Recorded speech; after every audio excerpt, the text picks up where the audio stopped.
أعوذ بالله من الشيطان الرجيم. بسم الله الرحمن الرحيم.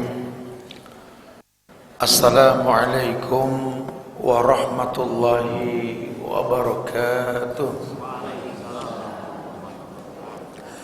الحمد لله حمدا كثيرا طيبا مباركا فيه كما يحب ربنا ويرضى. أشهد أن لا إله إلا الله وحده لا شريك له وأشهد أن محمدا عبده ورسوله.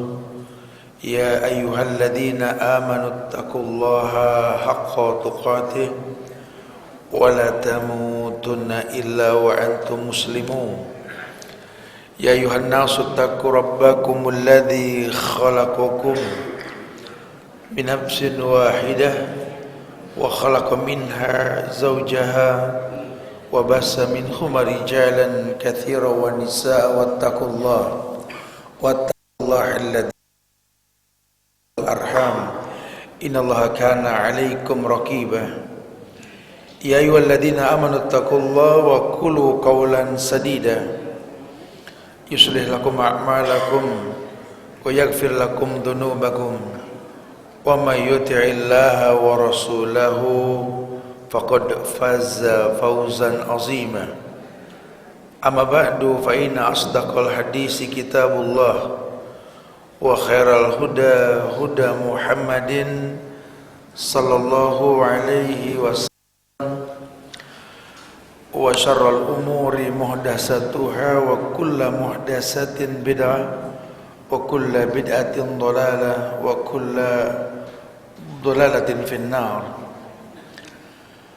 Ma'asyiral muslimin wal muslimat, sedang majelis kajian Majlis Ta'lim At-Tabayyun dan Majlis Ta'lim Ar-Rahat yang semoga Allah selalu berikan keberkahan dunia dan akhirat. Alhamdulillah, kita bersyukur pada Allah di pagi hari ini kembali Allah mudahkan kita untuk bisa sama-sama memanfaatkan waktu di dunia yang singkat agar bisa membawa bekal yang banyak berjumpa dengan Allah. Terasa asing sekali dunia buat orang-orang yang betul-betul mengikuti syariat. Betapa banyak orang yang sudah mulai merasakan terasingkan oleh dunia karena kebaikan yang dia ikuti. Tidak sedikit seorang laki-laki merasa asing dalam rumahnya sendiri ketika menegakkan syariat. Begitu pula seorang ibu atau mungkin seorang wanita dalam rumah tangganya pun merasa terasing sebagai madrasah untuk anak-anaknya ketika menegakkan syariat. Pun anak-anak yang mungkin sudah diberikan hidayah mulai mendalami syariat asing di tengah baktinya kepada kedua orang tuanya. Karena memang Nabi mengatakan bada'al Islam gharib fasayaudu kama bada'a fatuba lil ghuraba. Islam itu memang syariatnya asing awalnya. Terbiasa orang beragama dengan membiasakan beragama. Kemudian pada waktunya nanti akan kembali asing, kata Nabi. Fatuba lil ghuraba, maka beruntunglah orang yang merasa asing.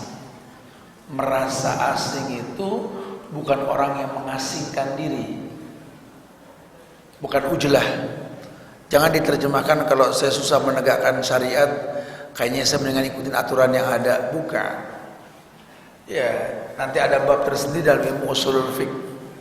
La ta'ata li makhlukin fi ma'siyatil khaliq. Kalau sudah bicara syariat, kita nggak boleh patuh kepada makhluk untuk maksiat kepada Allah. Makanya halawatul iman, manisnya iman itu kata Rasul, ketika kita bisa yang pertama menjadikan Allah dan Rasulnya lebih utama dari segalanya. Yang kedua, belajar mencintai seseorang dan membencinya pun karena Allah. Yang ketiga, belajar membenci keburukan yang pernah diperbuat.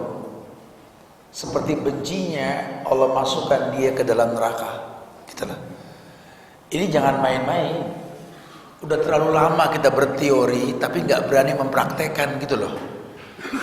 Ini agama bukan sembunyi-sembunyi, agama transparan.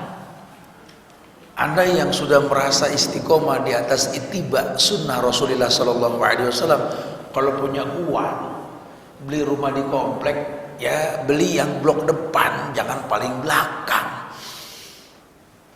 Ya kan kita membeda sama yang lain. Innalillah. Kalau kajian ya terang-terangan, mana masjid gedenya sekalian. Jangan yang di pojokan kampung sampai orang curiga ada apa ini gitu. Jangan. Agama ini syariat. Ya, selama memang kita ini mengikuti apa yang Allah perintahkan, Nabi contohkan, prinsip kul rabbiyallah summastaqim. Katakan Tuhanku Allah, beristiqomah. Bukan saya takut istri saya ngomel, Ustaz. Nah, kalau bicara istri ngomel mah dari zaman Nabi Nuh. Sampai berani kafir bininya Nabi lah, lagi bininya situ kan gitu. Saya takut suami saya ngomel, Tat. Nanti dia marah, dia ceraiin saya lagi. Kalau saya menegakin syariat. Ibu, kalau bicara bini pegel sama laki mah dari zaman Fir'aun, bininya si Asia. Bukan, Ustaz, kalau saya negakin syariat nanti anak-anak saya durhaka. Anak Nabi yang durhaka banyak. Gak ada urusan. Selama memang kita di atas syariat. Ini kan susahnya orang-orang di akhir zaman ini mengetuk pintu surga karena kesyirikan. Suami takut istri, istri takut suami, orang tua takut ditahjir anak, anak takut ditahjir orang tua. Nah, kalau kita takut sama selain Allah, apa hukumnya? Syirik. Ya, bukan saklek ya. Nanti ada metode. Cuma ini kan basicnya begitu. Ada bahasa nanti. Likulli maqamin maqamun wa likulli maqalin maqalun. Ya, setiap ucapan ada tempatnya nanti. Ya, kita ada bahasa tersendiri. Yang penting basicnya dulu. Saya begini karena Allah. Saya begitu karena nyontoh Rasul. Jadi jangan paksa saya untuk tidak bersyariat. Berani kugadaikan rasaku padamu karena Allah. Karena hijrah di zaman Rasul itu begitu salah satunya. Meninggalkan semua yang dicintai kalau menentang syariat. Ya nggak main-main tuh masalah hijrah zaman Rasul tuh. Jangan dibilang cuma ikut Nabi jalan ke Madinah, disambut sama Ansor, harta benda ditinggal. Orang Mekah nggak nerima muhajirin pindah ke Madinah kalau bawa harta. Boleh hijrah tinggalin harta. Oh, goyang orang saat itu. Sampai datang ke Rasul, gimana nih Rasul katanya? Tinggalin. Titipan Tuhan balikin ke Tuhan. Asalnya tajir mah di Madinah tajir juga, kan begitu. Utsman hijrah nggak jadi miskin di Madinah. Kenapa? Asal semua karena Allah. Ini yang belakangan ini nih yang kita nih karena memang urusan kita sama Allah kurang cakep. Betapa banyak orang yang beragama kepada Allah, Allah yang dia tidak kenal. Umur makin dekat lubang, tenang-tenang aja nggak hafal nama Allah. Ini kita waktu makin dekat ke lubang kubur, tenang-tenang aja kita belum hafal Asmaul Husna. Nyaman dengan ibadah ke Tuhan yang kita tidak kenal. Ya udah akhirnya goncang. La yaminan wala shimalan, wala muqaddam wala muakhir. Nggak kanan, nggak kiri, nggak depan, nggak belakang. Nggak nimbul, nggak tenggelam. Agama kita stuck, cuma nungguin mati doang, dan nggak ada yang menjamin Allah terima amal kita. Subhanallah ya. Makanya tahapan dalam beragama ini penting. Nah, permasalahannya begini, Ustaz. Ini orang kan kalau udah bener, Ustaz, pasti diuji. Ya iyalah. Nggak bener juga diuji sama, cuma namanya ajab, beda gitu loh. Jadi dunia ini media perpindahan dari satu ujian ke ujian yang lain. Lambang hidup itu kan ujian. Ya nggak ada orang mati diuji, nggak ada. Sudah urusan pertanyaan kubur sudah nggak ada ujian lagi. Fitnah kubur ada. Fitnah diterjemahkan ya imma pahala, imma azab dalam kubur. Kalau dalam hidup ini sayang cuma gara-gara manusia kita nggak bisa menegakkan syariat. Gara-gara bini pengen sholat berjamaah, bapak nggak ke masjid. Banget pak, betul lah. Orang laki mah wajib ke masjid. Tapi bini saya ngomel. Lah Tuhan ngomel dicuekin gitu loh. Ini Tuhan yang nyuruh, Nabi yang nyampein afdhalus sholatul mar'i fi baiti ilal maktubah. Sebaik-baik sholat seseorang di rumah kecuali yang wajib di masjid. Nabi yang ngomong. Kecuali shollu fi buyutikum kalau terjadi hujan lebat. Ya. Sesuatu yang menimbulkan kerusakan mudarat lebih besar, shollu fi buyutikum. Azannya juga bisa berubah. Salatlah di rumah kalian. Kalau nggak ada halangan, siapa yang menghalangi? Ya. Kewajiban kita nih Pak, taklukkan dunia. Berangkat pagi bareng kang sayur, pulang malam bareng kampret. Kalau perlu kayak begitu nggak apa-apa gitu loh. Kalau memang laki-laki ngelinter di rumah kayak ayam mau ngerem gitu loh, keluar ya. Yakhdu khimasan wa taruhu bitanan. Itu prinsip. Berangkat pagi kosong temboloknya, pulang sore penuh tembolok gitu loh. Menyambut rezeki, walaupun rezeki nggak disambut pasti datang, cuma menyambut dengan cara yang betul itu kualitas rezekinya nampak. Dengan kita bekerja banting tulang, nggak menelantarkan ibadah, rezeki kita berkelas. Nanti anak kita kelihatan tuh. Ya, anak yang di keluarganya itu ayahnya penakluk dunia, tak menelantarkan ibadah, kelasnya beda. Boleh kate hasilnya sama pegawai, gitu ya. Ada pegawai gaji 2 juta, ini ojol 2 juta, gitu ya. Sama-sama 2 juta.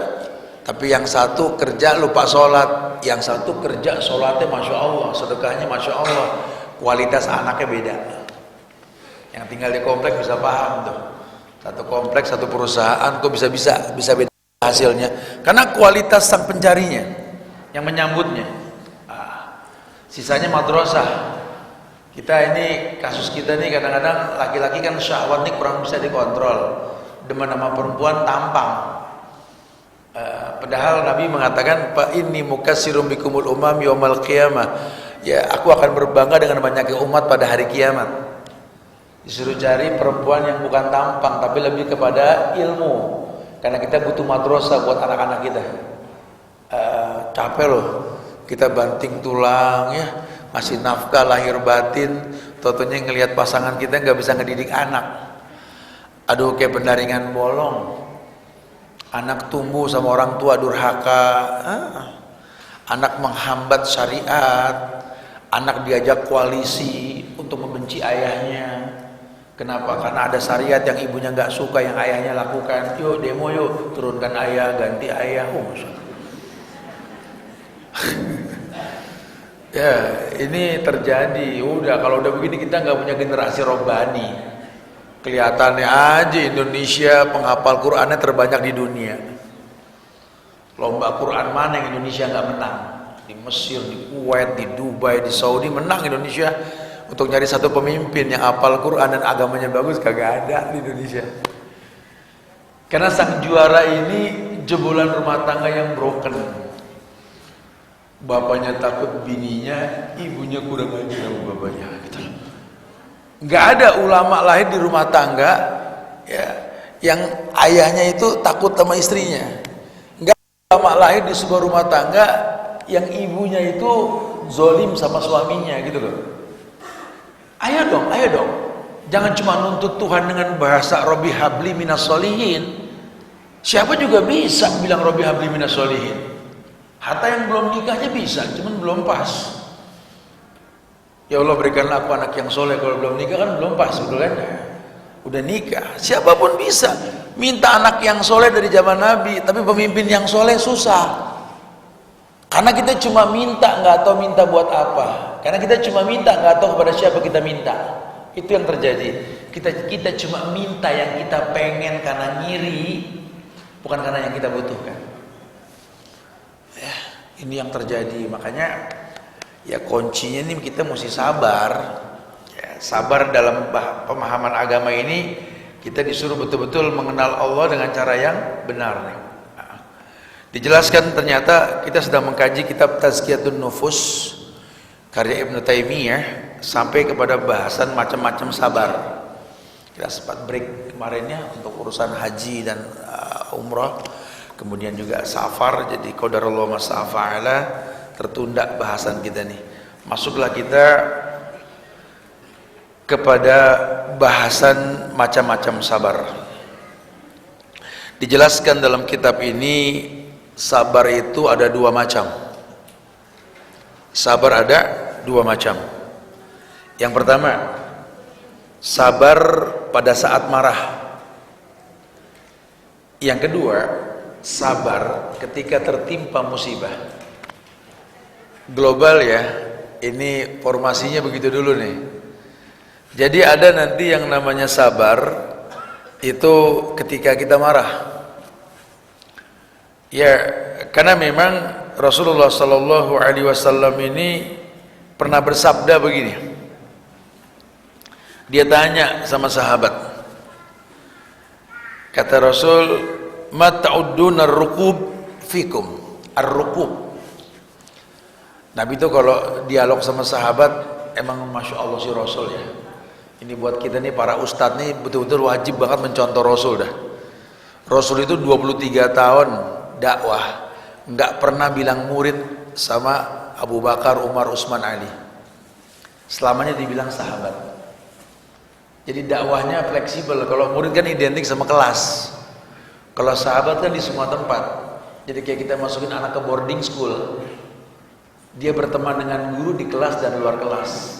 Dailynya sama orang-orang berilmu. Itu penting banget tuh. Circle-nya jelas. Nabi tuh bikin circle, kan memang maunya dia.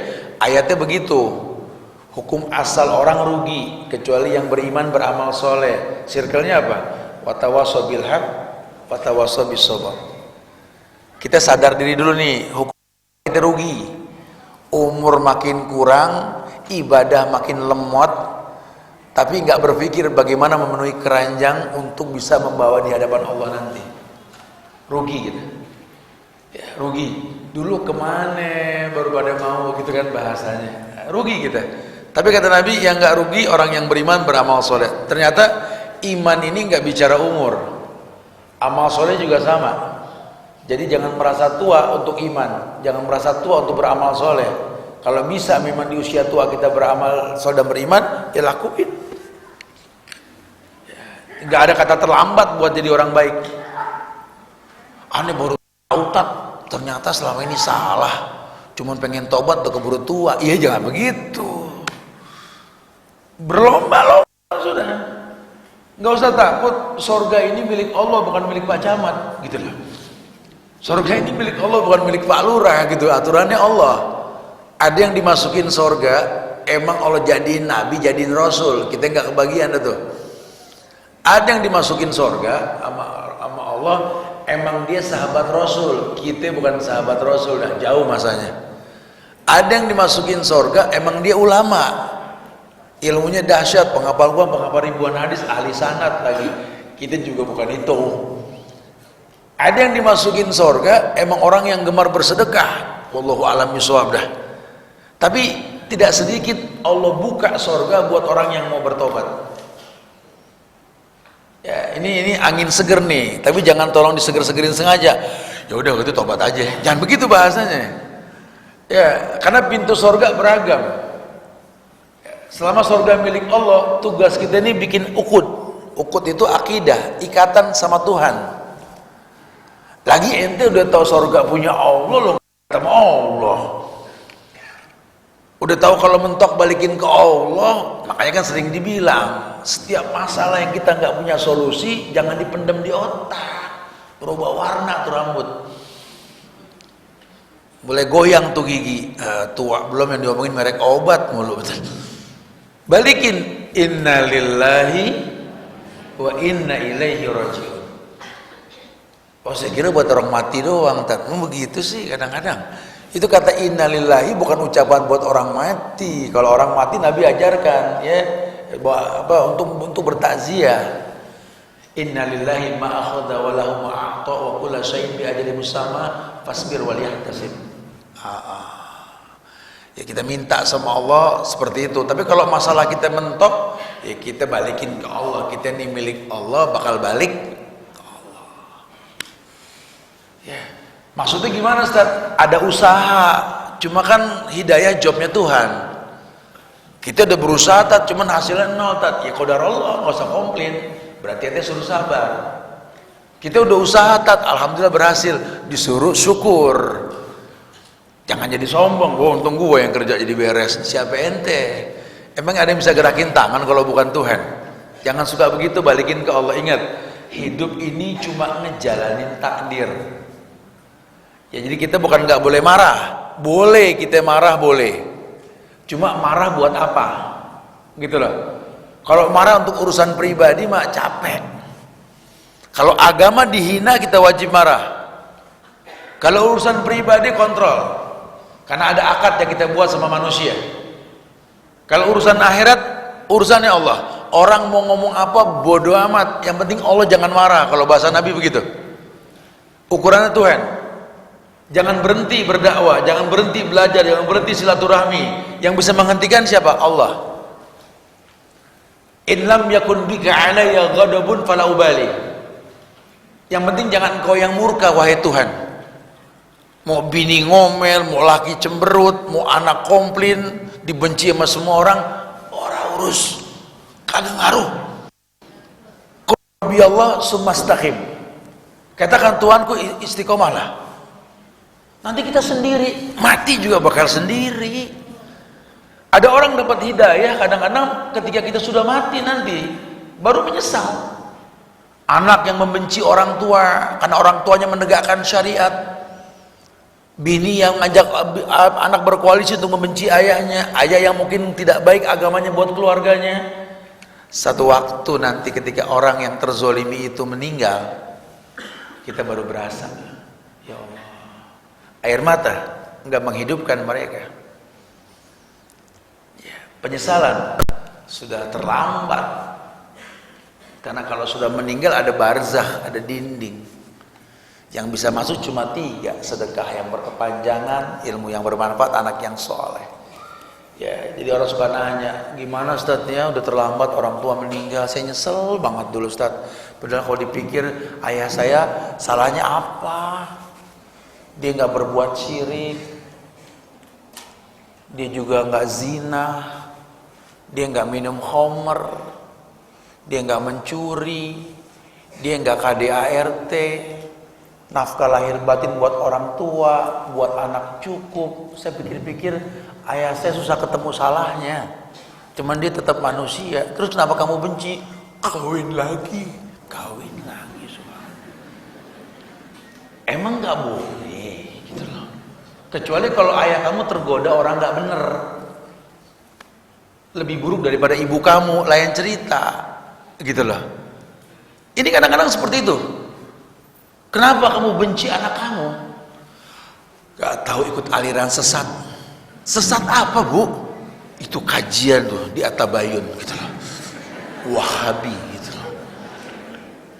Salahnya di mana? Dia suruh ikutin Mama Gufron gitu loh. Yang gak terjamah oleh pemerintah dengan kezolimannya gitu.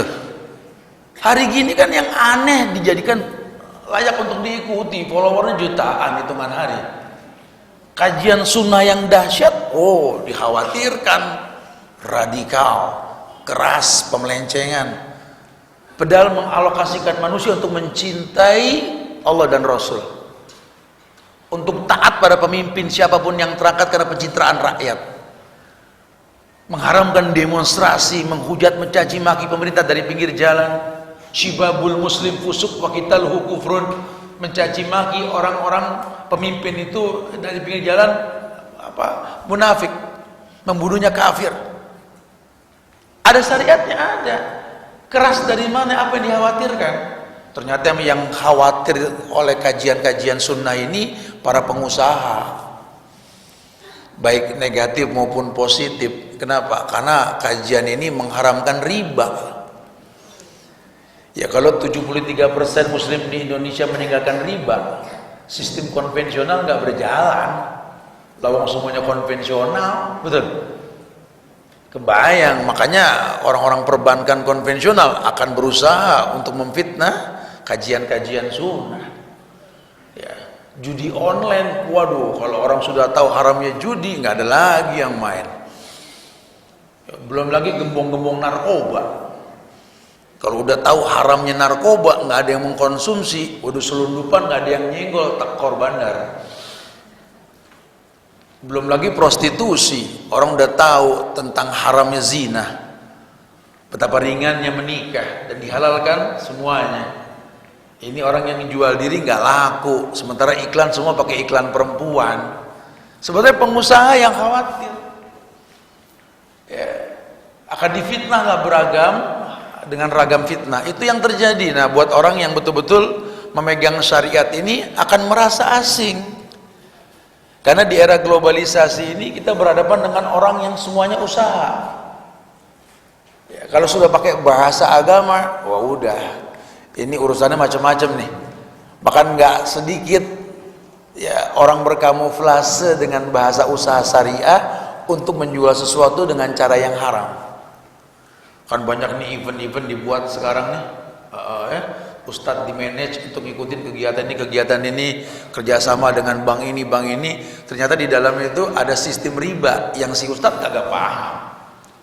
Itu yang terjadi. Ya, banyak teman-teman juga kadang-kadang tanpa tabayun mengklaim. Saya sering tuh kena begitu tuh. Ustaz Subhan, kok antum sekarang main musik? Main musik? Apa lu tahu haram musik dari gua? Saya bilang gitu. Ngapa jadi dituduh saya main musik? No, saya dengar ceramah Ustadz di TikTok pakai musik. Astagfirullahaladzim. Makanya kalau gaptek jangan suka-suka main handphone canggih gitu loh. Ini mas mau bilang apa? Siapa yang masukin ke TikTok lagi itu? TikTok punya fasilitas musik karena mereka nggak tahu musik itu haram. Yang lagi viral yaitu musik itu yang di-up. Kajian-kajian dipakai background musik. Bukan maunya Ustadz. Lu curiga sama Ustadz lu. Nah kalau murid udah menghakimi guru, kan endingnya cuma satu, Shadaqallahul azim. Selesai dah kajian dah gitu. Terjadi, bukan tidak. Belum lagi nanti ada manajemen bank-bank syariah yang mungkin belum semuanya syariah kan, pasti ada sistemnya nggak syariah gitu ya. Membuka booth karena memang kerjasama, atau surprise. Kegiatan event kita itu ada booth yang haram. Nah, kita mau ngomong bukan maunya kita. Atau nih event nih, sebentar lagi event besar nih. Bulan depan nih kita di Jakarta Convention Center itu ya, event internasional. Saya Ustadz Khalid, Ustadz Ali Hasan, ya, nanti ada Mufti Meng, ada event lagi banyak. Ada kegiatan di sana ini. Ini masya Allah ya, ujiannya itu ya ujian-ujian yang bakal beragam nantinya. Ya tapi kita berharap semoga event-event seperti ini kita bisa lewati dengan cara yang syar'i lah. Karena ternyata kalau event internasional di negeri kita ini harus pakai gambar, bahasa mereka kajian itu harus jelas muka ustadznya gitu loh. Jadi nggak bisa kalau kajian sudah kan cukup nama. Kalau pemerintah memberikan syarat seperti itu. Kemudian yang membuat kegiatan itu juga harus membuat event dengan ustadz-ustadz lain. Jadi kayak model apa ya, kita kan dakwah itu kan wajib. Kita di negeri ini banyak hal yang kadang-kadang kita nggak bisa menghindar. Selama memang syarat bukan kita yang buat, fatwa Syekh Muhammad Shallallahu Alaihi Wasallam lain hal nanti sifatnya mubah. Contoh kayak kita wajib punya STNK, wajib punya SIM, betul? Boleh gak mobil motor tanpa STNK? Nggak boleh. Boleh gak kita mengemudi tanpa SIM? Nggak boleh. Ya, cuman kemarin perpanjang STNK masih nyogok gak? Gitu. Aku udah nggak usah angkat tangan, nunduknya gitu. Ya. Bukan berarti kita menghalalkan riswah ya. Haram, nggak boleh itu. Cuma kalau nggak begitu kita nggak punya SIM. Kalau nggak begitu kita nggak punya STNK.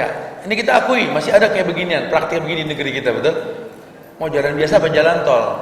Nah, fatwa Lajnah Daimah Al-Mamlakah Saudiyah itu selama memang syarat itu bukan kita yang buat, dia yang tanggung. Buat kita sifatnya mubah. Mubah bukan sunnah, bukan wajib. Boleh. Mubah tergantung niat. Kalau niatnya memang terpaksa untuk sesuatu yang wajib, maka hukum dikembalikan ke Allah, halal. boleh-boleh saja. Tapi kalau memang menjadi job kerjaan kita, memang saya perpanjang bantu orang buat nyogok, ini yang dosa. Paham ya? Nanti ada bab tersendiri. Nah, kadang-kadang dalam dunia dakwah seperti itu, butuh sabar, butuh. Kenapa Kak? Syariat ini kan terganggu. Kalau sudah syariat terganggu, sense of belonging kita ke agama mesti dipertontonkan. Karena hari gini kan di sosial media kan cuma jadi melahirkan orang-orang FOMO doang, cuma seneng ngelihat, komentar tanpa solusi. Ya, akhirnya kerusakan. Betapa banyak orang yang punya penyakit hati ini menjadi orang-orang yang melihat kuantitas timbang kualitas gitu loh. Makanya pemelencengan dalam sosial media ini selalu ada pengikutnya. Karena mereka diuntungkan dengan suara. Kayak saya lihat nih, ini kayak si Gufron ini, subhanallah ya. Ini mau sampai kapan MUI mau diem aja? Kami belajar bahwa tugas Jibril itu menyampaikan wahyu kepada Nabi dan Rasul. Kalau Nabi Rasul sudah nggak ada, tugas Jibril ke pending. Allah taruh, nggak ada kegiatan Jibril sudah. Wafat Rasul Shallallahu Alaihi Wasallam. Sekarang ada orang ngaku berdialog sama Jibril, sebentar lagi ngaku Nabi. Ini belum fitnah Dajjal loh, baru fitnah Gufron. Kita udah nggak bisa berkomentar, betul?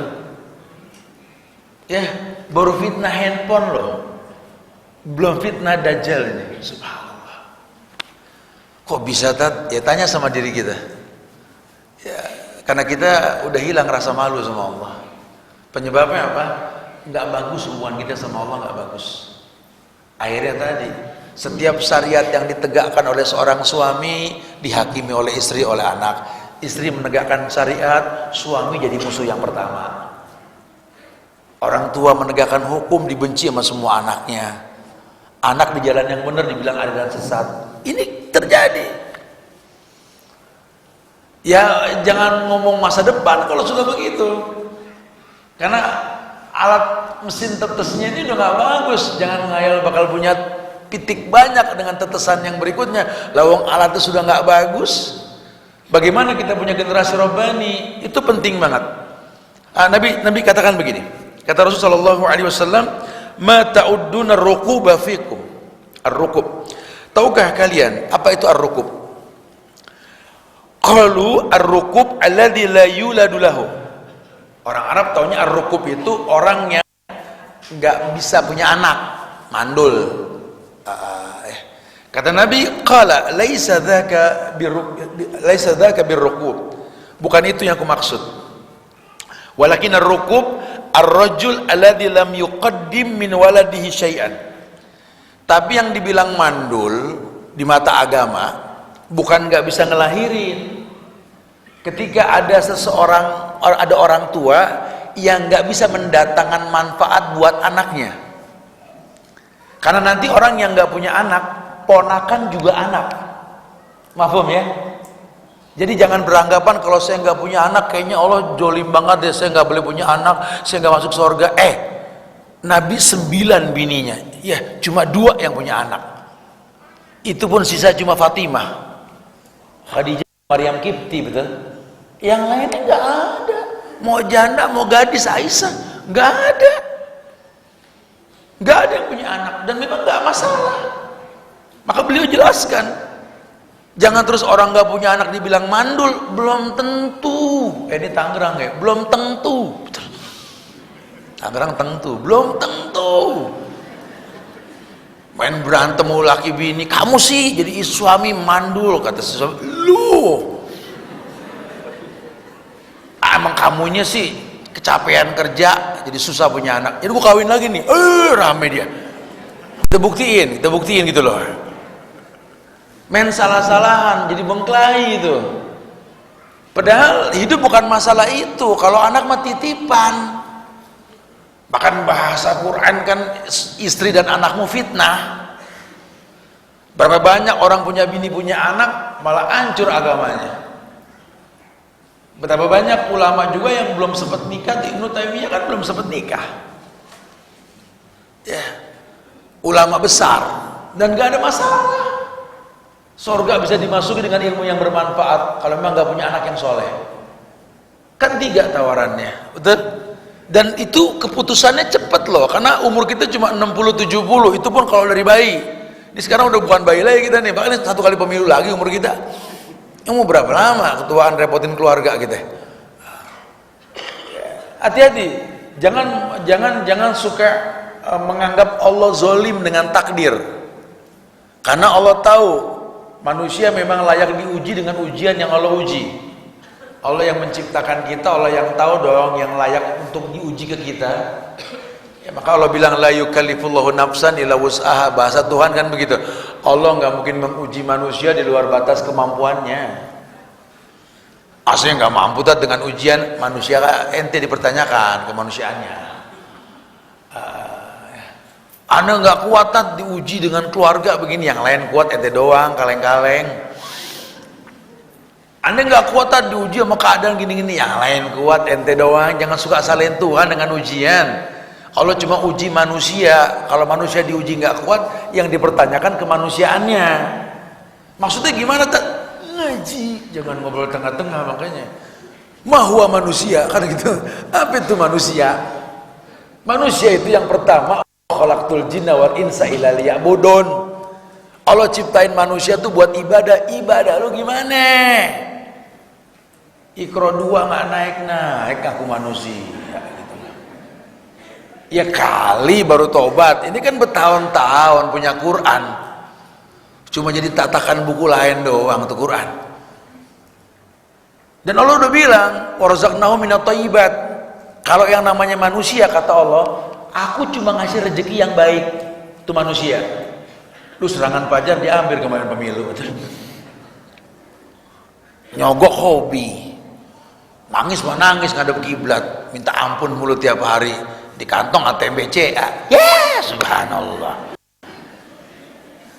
ente softo sama Tuhan, ente bercanda sama Tuhan. Ya akhirnya lelah. Ini kajian cuma teori, capek Ustadz, udah pada capek, lu kapan berubah gitu loh, cuma berteori doang. Takut praktek, nanti dibenci ini, dibenci itu. Itu yang sering terjadi.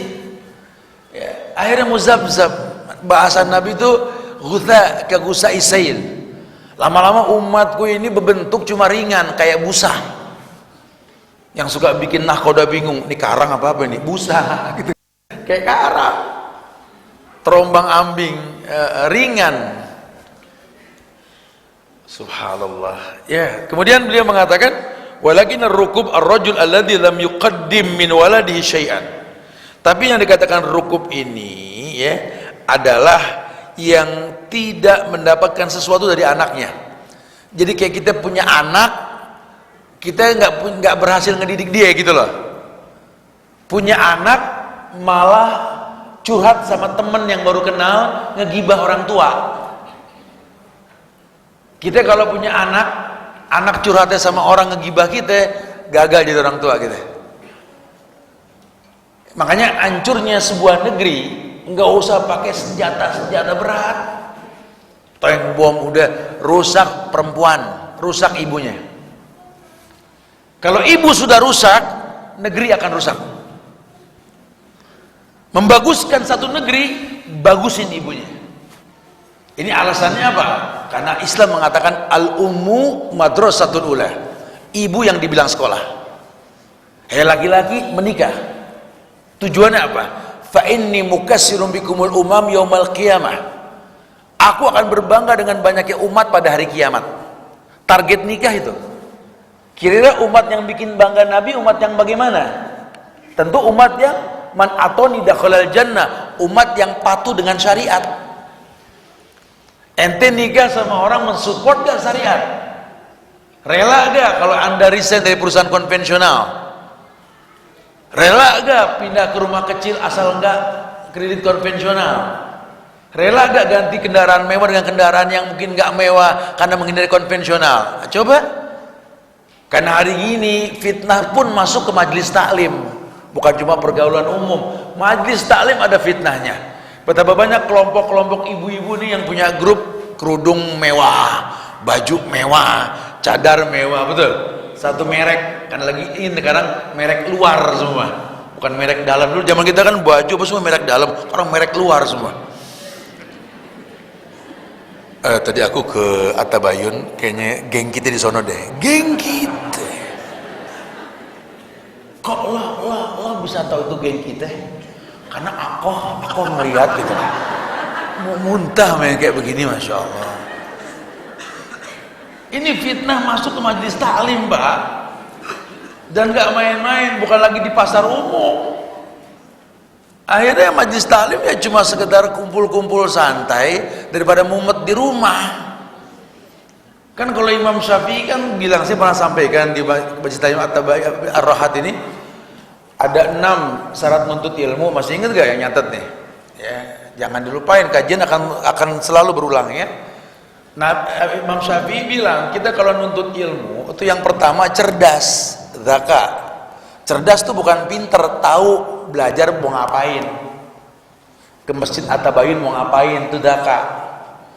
Ya, tahu yang dikaji apa, ustadznya siapa, bahasannya apa, tahu, itu zaka namanya cerdas.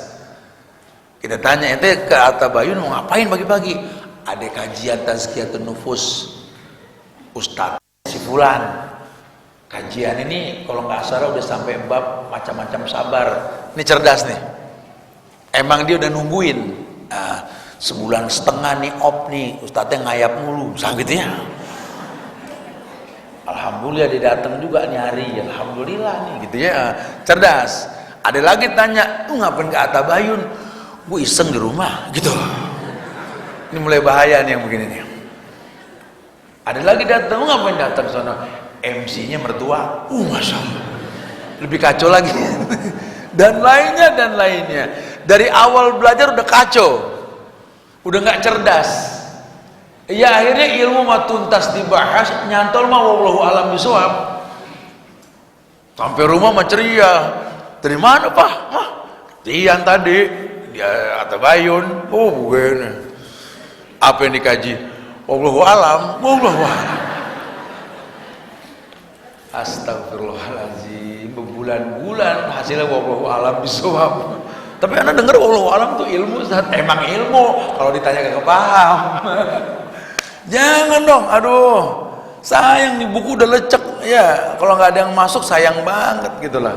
Jadi Nabi bilang gitu. Jadi ar-rukub ini ar-rajul alladzi lam yuqaddim min waladihi syai'an. Orang yang mandul itu orang yang punya anak cuma nggak bisa punya hasil dari anak. Jadi kayak petani nanam pohon, nunggu bertahun-tahun buahnya kagak enak, mirip. Mayazra yahsud, siapa yang nanam itu bakal metik. Ini ilmunya Ibnu Qayyim begitu bahasanya. Diikat dengan pertanian gitu. Kenapa? Al-Falla Sayyidul Bilad. Petani itu sayyid di muka bumi ini. Bangga kita negeri agraria harusnya ini. Ya. Cuma mau bilang apa jadi perumahan semua sawah sekarang.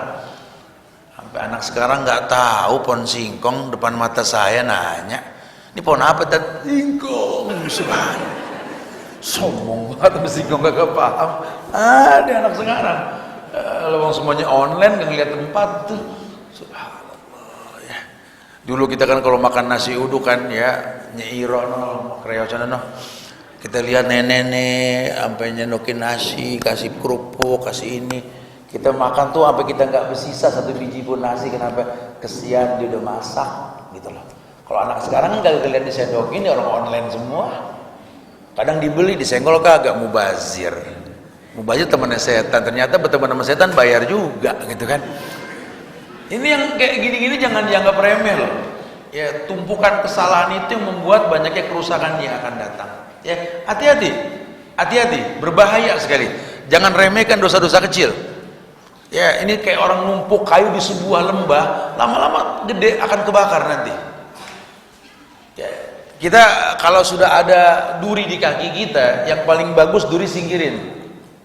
Ya, kayak kita ngelihat satu ranting pohon itu ada benalu singkirin, jangan batang yang ditebang. Akan berkelanjutan.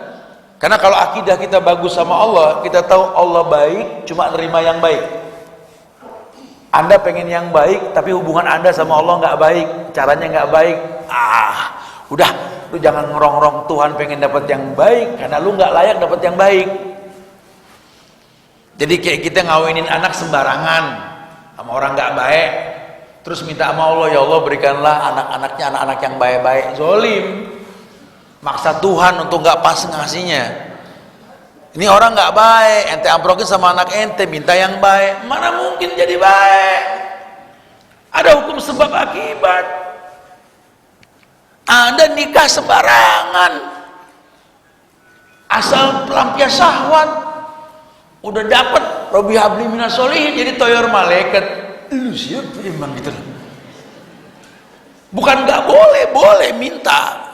Ya, mantan WTS juga dengan mantan preman kawin boleh minta anak yang soleh. Cuma prosesnya mesti tahu. Kalian bertobat dulu. Karena tuh Allah baik, cuma nerima yang baik. Jangan paksa Ustadz ngedoain nih anak bisa lulus ujian. Kemarin kan banyak yang nelfon Ustadz. Tat doain tat, anak-anak pada mau ulangan tat. Ya doain tat biar bisa jawab pertanyaan. Iya, cuman suruh belajar susah gitu. Itu gimana bisa jawab kalau susah? Emang dia wali? Ini kebanyakan nonton film cenglung dulu nih, yang isi ilmu nih modelannya, agak dipelajarin. Bisa nyurup kalian ini anak jadi orang pintar dadakan gitu. Suruh belajar, kita doainnya enak. Susah tat. Aduh tat, ya Allah tat, pegel saya tat. Lah ibunya pegel gimana kita kan gitu orang lain. Yaudah. Ini anak rapiin sholat. Kali orang soleh mah dititipin ilmu sama Allah. Astagfirullah tat, masalah sholat tat, ya Allah tat. Apalagi subuh tat, innalillah. Kalau Kang Roti belum lewat, tento, setengah jam belum bangun tat. Subuhnya bareng duha mulu. Astagfirullahaladzim. Tahu bentuknya orang tapi dengar ajan kabur kayak setan. Ya Allah ya Karim. Sama orang tua dah yang bagus hubungan biar orang tua ridho. Kali ridhonya orang tua, ridhonya Allah. Ngelawan mulu tat, apalagi sama bapaknya tat udah melengos mulu. Udah tat doain tat, doain tat, jangan kebawelan. Kata si Ustadz, loh gue doain jadi Fir'aun nih anak urusannya. Sholat berantakan sama orang tua ngelawan, belajar ogah kita doain biar pinter. Kan maksa Allah zolim. Sementara Allah mengatakan ini haram tu zulma ala nafsi. Aku mengharamkan kezoliman dalam diriku, kata Allah. Kalau Allah mengiyakan kebaikan pada orang yang nggak baik kan zolim. Fala tazolamu, kalian jangan saling berbuat zolim. Makanya kata Allah, minta yang dibutuhkan. Bentuk kebutuhan itu apa? Ada muqaddimah. Buku kalau serius pasti ada muqaddimahnya, ada daftar isinya, ada footnote-nya tuh buku. Kalau udah nggak ada muqaddimahnya udah kacau tuh buku, apalagi nggak ada footnote-nya nanti. Hidup juga sama, ada muqaddimah. Pengen dapat pasangan yang soleh soleha, kitanya yang soleh soleha. Kan Quran bilang begitu, laki soleh buat perempuan soleha, perempuan soleha buat laki ya soleh. Baru minta hablana min azwazina wa zurriyatina qurrata ayun. Kita udah soleh nih ya, berasa udah bagus sholat dah, agama nggak usah diekspos, diri kita aja merasa baik deh, baru kita minta hablana, berikan kepada kami min azwazina, pasangan, wa zurriyatina, turunan, qurrata ayun, yang enak dilihat. Tuh laki perempuan baca, tapi kalau buat laki khusus Nabi ajarkan doanya. Rawahu Bukhari. Allahumma inni a'udzubika min zaujatin tusayyibuni qabla al-masyib. Ini jarang dihafal orang laki sekarang nih. Artinya jetat, artinya Allahumma inni a'udzubika, ya Allah aku berlindung kepadamu, min zaujatin, dari pasangan istri, tusayyibuni qabla al-masyib, yang bikin aku beruban sebelum waktunya. Harus diakui karena ujiannya di situ. Bukan kita benci, kita rangkul, kita sayang. Perempuan itu aurat, lindungi, jaga untuk melayani. Makanya hancurnya sebuah bahtera rumah tangga ketika laki ini ngikut perempuan, bukan perempuan ngikut laki. Ini yang terjadi sekarang. Lan yaslu li rajulin idza amaratu imra'ah. Enggak mungkin terselesaikan permasalahan rumah tangga seorang laki-laki kalau perempuan yang mimpin. Rasul yang ngomong, komplain entar di akhirat. Ya akhirnya jadi banyak korban.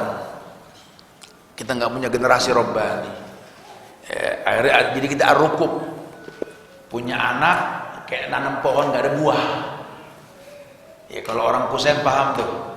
Kalau pohon, kalau kusen pengen bagus, suruh cari pohon yang nggak ada buahnya. Ya kalaupun berbuah nggak bisa dimakan, bagus batangnya. Ya, kalau pohon ada buahnya enak dimakan bisa dipakai, cuma nggak bakal kuat. Kayu nangka, kayu duren boleh dijadiin kusen, cuma nggak bakal kuat. Nah, coba kayu jati dah, sono keling dah coba. Oh kayu besi, coba. Buahnya nggak bisa dimakan, cuma kayu. Jadi artinya apa? Orang kalau udah nggak ada hasilnya, ya ditebang sama Tuhan, cuma masalah waktu. Sementara hidup ini kan kayak orang panen. Yazra yahsud tadi, nanam pasti metik. Kapan kau tanam, bagaimana kau rawat, bagaimana kau petik nantinya. Seperti itulah agama, menggiring kita untuk itu. Nah, ar-rukub di sini orang yang punya anak cuma nggak bisa punya hasil dari anak tersebut. Masya Allah. Kemudian summa qala, beliau kemudian mengatakan begini, ma ta'udduna sur'ah fikum. Beliau mengatakan apa yang kalian tahu tentang as-sur'ah. As-sur'ah di sini keberanian. As-sur'ah kulna alladhi yasra'uhu rajul. Oh kalau keberanian tuh Rasul, kalau menurut kita Rasul itu kalau kita tuh keker berani ngelawan orang ya, dan kita nggak pernah dikalahkan, kita yang mengalahkan orang, itu as-sur'ah. Kata Nabi, laisa bidzalik walakin as-sur'ah alladhi yamliku nafsa indal ghadab. Tapi orang kuat itu orang yang bisa nahan marah ketika dia harus marah. Ya kayak saya pernah sampaikan, Ali bin Abi Thalib main pedang lawan musuh, masih ingat? Dari pagi sampai menjelang asar, pegelnya kebayang tuh. Kita kalau lagi fight aja kan 10 menit, betul. Dari pagi sampai sore, pegelnya tangan main pedang. Mana pedang-pedang orang dulu kan panjang-panjang, berat-berat. Besinya bukan kaleng-kaleng dulu, Mak. Dari waktu duha sampai menjelang asar. Tang-teng. Dah, musuh jatuh. Tinggal tebas, udah jatuh. Kagak jadi nebas. Lah yang nonton kan begitu negor, Ali, lu nggak matiin. Dari tadi tang-teng tinggal nebas. Tinggal bunuh doang kan. Waduh, saya nggak bisa. Kok nggak bisa? Saya emosi. Kenapa emosi? Dia buang ludah ke muka saya tadi. Jadi musuh pas jatuh, Ali emosi. Jadi nggak ngebunuh. Lah tadi main nggak emosi emang. Saya kan perang oleh yang nyuruh, bukan maunya saya. Agama ini lembut. Kalau bukan oleh yang nyuruh, saya nggak bakal perang. Fasda' bima tu'mar. Ayo genderang perang. Ju'ila rizki tahta zil rumhi. Dakwatul Islam bisayf. Saat itu perintahkan sama Allah kepada Nabi perang. Sahabat pun perang karena Allah. Dan kalau sudah urusan sama Allah nggak ada emosi. Jadi semua ritual ibadah nggak boleh pakai emosi. Ibadah itu semua, dari syahadat, sholat, zakat, puasa, haji, nikah, cerai, perang, itu ibadah. Dan itu nggak boleh pakai emosi. Orang syahadat, ya kagak bakal sah. Sholat, apaan sih? Ya Allah Akbar, Assalamualaikum, dah gitu. Itu kagak boleh. Nggak boleh. Nikah juga terpaksa, ya. Terima nikahnya, kawinnya nggak bisa. Atau bapak emosi, saya cerai kamu, nggak sah. Nggak boleh, ibadah nggak boleh pakai emosi. Ini perang aja nggak boleh pakai emosi.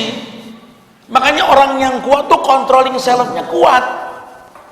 Kalaupun saya ngebunuh karena Allah, wala taqtulun nafsa allati haramallahu illa bil haq. Ayatnya kan bilang begitu, jangan bunuh jiwa yang diharamkan sama Allah. Jangan kata ngebunuh orang. Kita kemarin Idul Adha motong kambing aja, motong sapi. Kalau kita punya ilmunya, nyampe hadis Nabi yang mengatakan falyuhidda safratahu falyarih dabihatahu. Di rumah tajemin pisau, di tempat tenangin hewan, motongnya yang tenang. Itu Islam. Kadang-kadang kita nggak paham, orang sapi mau dijatuhin, se-RT nonton, wah, hore, udah sapi tegang. Ya, kayak pembantaian, jadi udah nggak enak dilihat. Kalau dulu enggak, yuhidda safra tahu paliyarida biha tahu. Tajamkan dulu itu pisaunya, tenangkan hewannya dulu, ya dibikin tenang dulu hewannya. Suruh pegang lambungnya, oke? Letakkan lutut di bagian kanan, kemudian pegang tangan kiri, pegang leher, detak nadinya bagaimana? Bismillahirrahmanirrahim, Allahu Akbar. Apa hikmah dibalik nyembelih? Darah itu kan tempat penyakit. Setan aja suka banget sama darah. Inna syaitan yajri min ibni Adam majrad dam. Setan itu jalan di badan anak Adam melalui darah. Makanya cuma Islam yang sembelihannya bagus, dibuang dulu darahnya. Darah keluar, dagingnya enak. Orang kafir kalau bisa jangan berdarah. Betul? Makanya orang lapau itu waktu. Kalau perlu anjing digebukin bukan dipotong. Darahnya enak. Orang Islam enggak. Darah itu penyakit. Hikmah dibalik menyembelih itu darah keluar. Nah, untuk darah keluar bagaimana? Motong yang tenang, hewannya juga mesti ditenangin, pakai adab, akhlak. Saya bikin videonya tuh kemarin tuh. Kita sudah bikin gedung penyembelihan di Bogor itu pakai hordeng. Ada yang nyeletuk, ada yang mau kawinan, kawinan, motong besok kawinan mana sih? Di hordeng katanya. Ya ada akhlak, jangan sampai kita motong sapi lain ngelihat, jangan. Ya nanti dagingnya bau karena tegang, darahnya nggak keluar jadi amis. Semua ada ilmunya lah intinya. Kenapa? Karena bukan emosi yang dikedepankan, tapi ilmu yang dikedepankan, ilmu yang dipakai. Dan agama ini ilmu.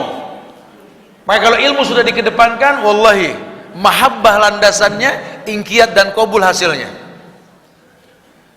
Kalau ilmu sudah dikedepankan, mahabbah basicnya, dampaknya ingkiyat dan qabul. Tunduk dan patuh kepada Allah, karena kita nggak bisa komplain.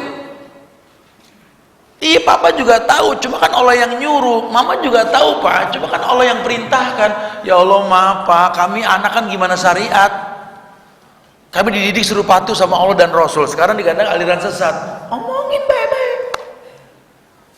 Kalau yang ku katakan, yang ku perbuat ini nggak ada rujukannya mak, kritik aku mak, salahkan. Karena agama ini bukan made in manusia, tapi agama itu dalil. Qala Allah wa qala Rasul wa qala sahabat. Agama ini apa yang Allah perintahkan, Nabi sabdakan dan sahabat pada melakukan. Ya dari zaman dulu pasti terasing. Konsekuensi orang soleh itu dibenci. Konsekuensi orang jadi baik agamanya siap dikritik. Apalagi ini zaman sosial media, netizen nggak pernah salah, betul lah. Yang salah kita, ngapain lagi online kan begitu. Ya, hari gini kita punya anak yang mentalnya nggak ada. Ya, takutnya sama sosmed, dibully di sosmed takut. Kalau dulu kan zaman kita kan, apa orang tua kita ngelarang keluar. Oh jangan keluar, lihat 10 orang nungguin lu no. Mau gebok, alah baru 10 makan gitu. Anak sekarang pertak, pucat. Kita tanya, lu ngapa pucat? Mau dibunuh. Mana yang bunuh? Nih di WA. Jaelah musuhnya semu. Subhanallah. Dibully di WA gemeter, gimana ngelihat yang ngebully coba anak sekarang tuh. Dulu kita demen sama orang, kita tanya, kita tegur langsung. Anak sekarang demennya di WA. Subhanallah. Ini generasi kaleng-kaleng betul, masya Allah ya. Makanya akhirnya satu anak bisa punya akun bodong banyak buat ngantem orang tuanya doang. Nggak tahu ini darah pengecut dari mana nih anak gitu loh. Suruh katakan nak kulil haqqa walau kana murran. Nak katakan yang hak walaupun pahit nak. Kalau ayahmu salah tegur nak. Kalau ibumu salah tegur nak. Karena Allah titipkan seorang anak itu untuk menjadi kebaikan buat orang tuanya. Ada anak yang terlahir, orang tua bermanfaat buat dia. Tapi tidak sedikit Allah melahirkan seorang anak yang bakal bermanfaat buat orang tuanya. Tegur nak. Cuma dengan bahasa adab yang dikedepankan, bukan ilmu. Karena adab dulu baru ilmu. Kalau ilmu sudah teknik. Adab itu apa ya? kepada batiniah. Assalamualaikum Pak, Mah, minta maaf, minta maaf, minta maaf kalau nanti ada yang kata-kata senyinggung. Kayaknya tadi Papa salah deh sama Mama, karena Rasul tuh bilang gini, gini. Adab. Jangan pulang pesantren bapaknya ngerokok. Wah, penghuni neraka nih, jangan begitu. Abang bapak kagak nyantren. Jangan main tuding aja. Lihat mertua, wah kacau nih, masih main bank nih, kafir mertua. Jangan begitu ya. Ada bahasa-bahasa akhlak, adab ya. Kalau bahasa Nabi itu kan asli nafsak yasluh lakan nas. Teknik menyampaikan itu kan dengan cara mengkritisi diri. Orang lain terkritisi nanti. Kita kalau ngelihat anak penampilan yang nggak bagus, yang paling bagus kita selalu penampilan bagus di depan anak yang nggak bagus. Ini anak nanti sense of belongingnya tuh terlatih.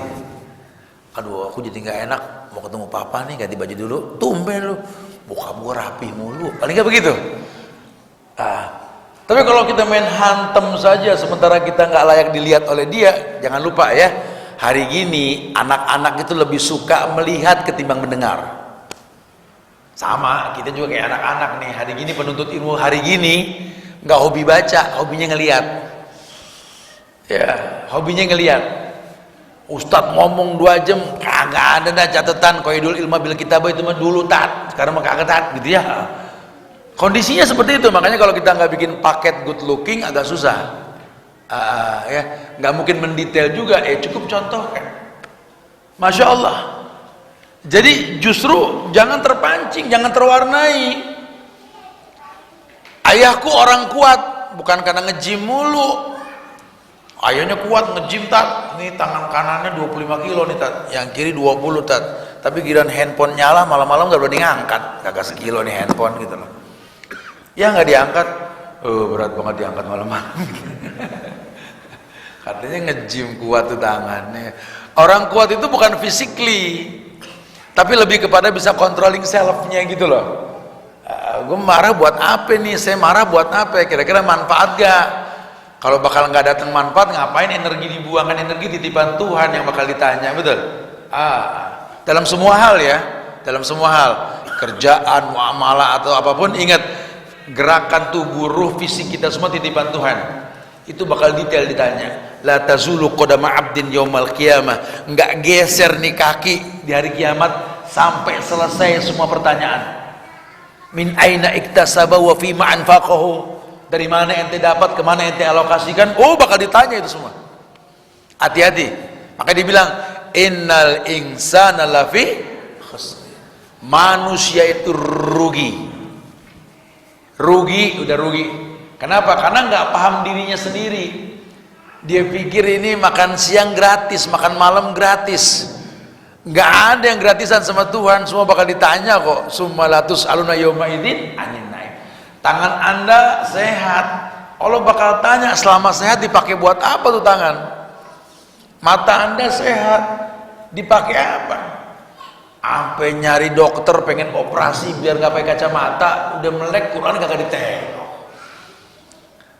Pengen sehat, takut usia tua. Hari ini kan lagi tren nih, kita investasi usia tua kan olahraga, jalan kaki, betul? Ya boleh, bagus. Cuma kalau udah sehat, ngaji ya, silaturahmi gak? Kalau sehat pengen ketemu sama orang mah ya sama juga bohong, salah tujuan kita. Ibu pakai kerudung sama ke pengajian apa di rumah nggak pakai, karena banyak yang ke pengajian doang. Tumben kerudung lu panjang, tabayun gitu loh. Gak enak gua kalau pendek, kalau panjang sono gitu.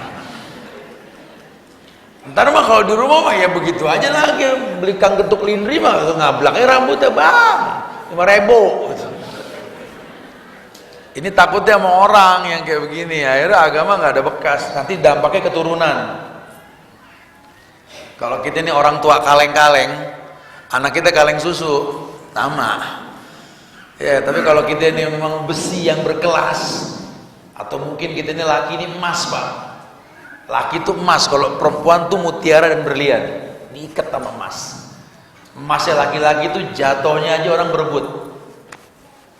Emas jatuhnya orang berebut, betul gak? Kita kalau lagi jatuh harga emas kita beli kan? Emang berebut.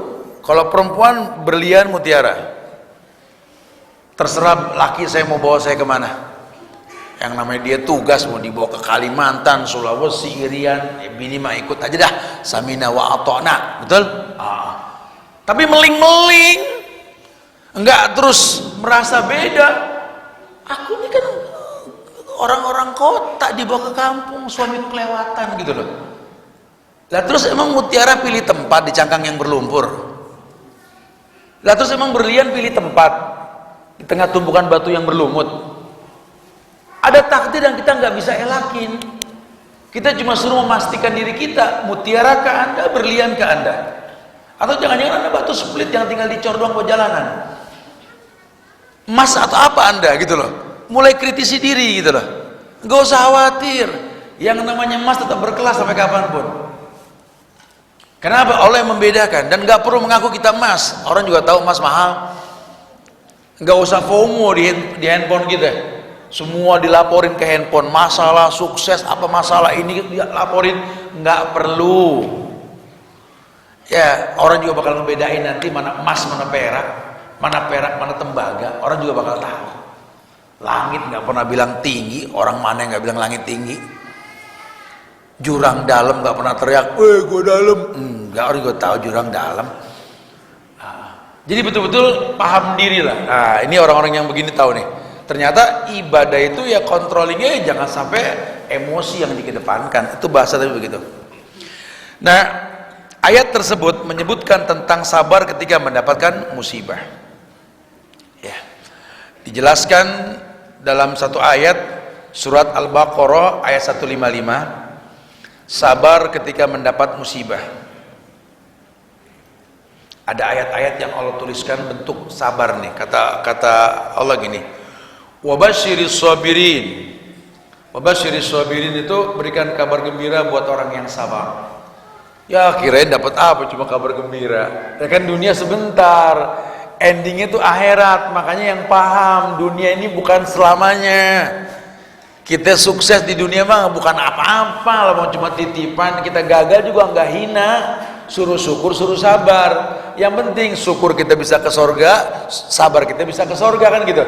Makanya bahasanya wabasyiris sabirin, berikan kabar gembira kepada orang yang sabar.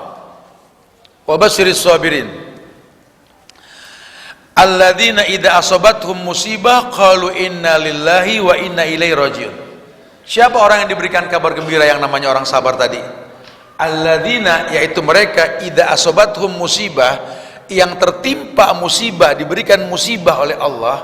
Qalu, mereka berkata, qalunya madhi, sifatnya past tense. Dari dulu dia kalau kena musibah gitu loh bahasanya. Walaupun terjemahannya nggak ditulis begitu, cuma karena kata kerjanya ini sifatnya past tense lampau. Orang yang sabar ini orang yang dari dulu, bukan baru. Dari dulu udah sering diuji. Ya kayak kita nih di Indonesia. Ini rakyat Indonesia ini kan diuji up and down, betul? Nggak tanggung-tanggung. 350 tahun sama Belanda. Merdeka, agresi Belanda 1-2. Kemudian itu PKI 48 tuh Madiun tuh si Muso. Tahun 65 lihat, belum pemberontakan DITI dan lain-lain. Belum lagi orde baru, orde lama, belum lagi reformasi, belum lagi sekarang nih kaleng. Negeri ini up and down. Tapi lihat, ada yang terwarnai gak? Karena banyak juga pejabat yang kaleng-kaleng, yang tadi ngomong agama sekarang ngomong kedudukan sudah. Terwarnai, agama ini mewarnai bukan diwarnai. Islamnya juga begitu. Kalau bahasa ayat liyuzhirahu ala dini kulli. Agama ini mewarnai bukan diwarnai. Agama apa? Islam, berarti muslim. Muslimnya mewarnai bukan diwarnai. Di zaman Pak Karno kita sholat 5 waktu, di zaman Pak Harto kita sholat 5 waktu, sampai zaman Pak Jokowi pun 5 waktu. Karena ada juga nanti pas di zaman sekarang sholatnya udah nggak 5 waktu, dapat kedudukan. Ini terwarnai, ini bahaya nih. Ya, dari zaman dulu dia pengusaha, nggak pernah yang namanya nyogok riswah. Sampai berapa kali ganti presiden tetap istiqomah. Nih yang cakep nih. Ya ini yang cakep Masya Allah nih.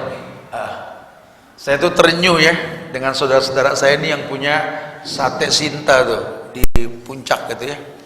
Respect, semoga Allah muliakan keluarga antum semua insya Allah. Sudah lama saya nggak ketemu juga ini.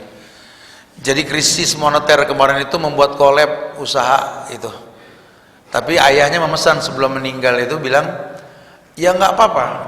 4 tahun ke depan mungkin Allah pengen kita bersedekah. Jangan ada yang dipecat karyawan. Sudah berapa puluh tahun kita dihidupkan sama mereka. 4 tahun ke depan atau sekian tahun ke depan tugasnya kita mencukupi mereka.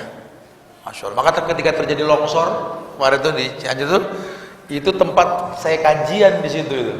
Ya. Itu terjaga oleh Allah karena pemiliknya Masya Allah. Masya Allah. Dia tahu kadang-kadang diuntungkan, kadang-kadang orang mengambil untung dari kita. Karena memang yang mulia itu memberikan manfaat bukan mengambil manfaat. Kita berasa ketika kita bisa memanfaatkan orang jadi orang sukses, hebat kita. Enggak, justru hebat ketika kita bermanfaat buat orang. Karena bahasa Nabi, khairun nas anfa'uhum linnas. Sebaik-baik manusia yang paling bermanfaat buat manusia lainnya. Ada anak muda berkeluh kesah, ngeluh, orang tua saya ngapa dia Ustaz ya? Emang apa? Aduh, saya ujian mengatakan bapak saya apalagi noh. Aduh, emak saya juga noh. Saya ngiri punya temen tuh orang tuanya baik.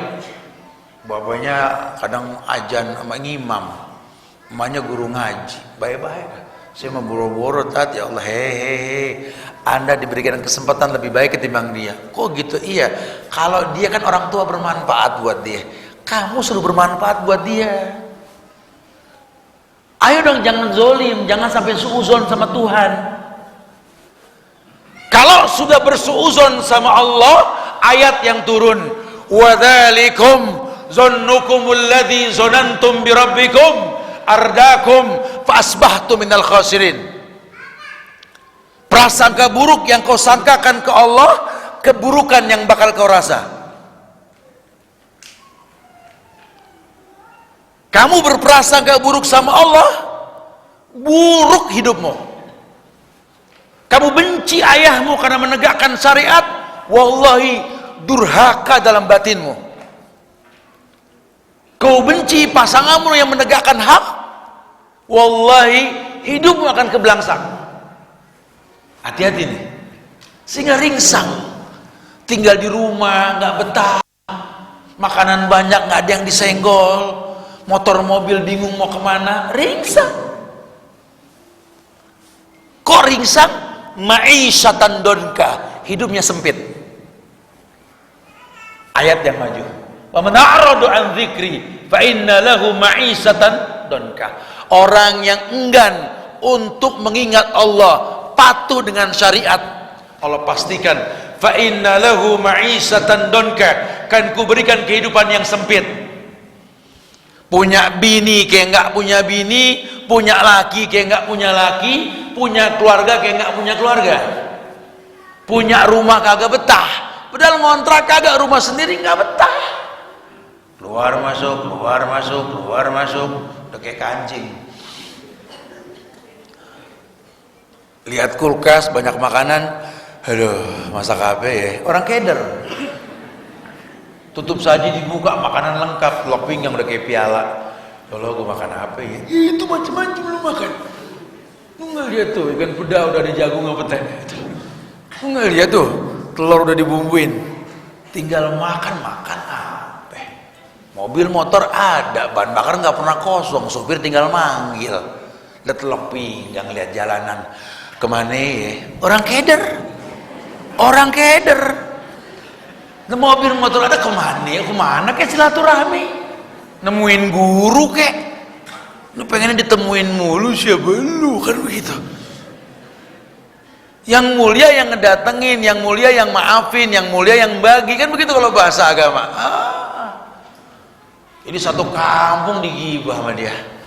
Kampung gua tat orang Medit semua tat. Aduh, kenapa jadi begitu sih? Kemarin Idul Adha tat, gua kebagian daging tulang muluan tat. Lu bagus dibagi lu, makanya korban, jangan jadi korban, kan begitu.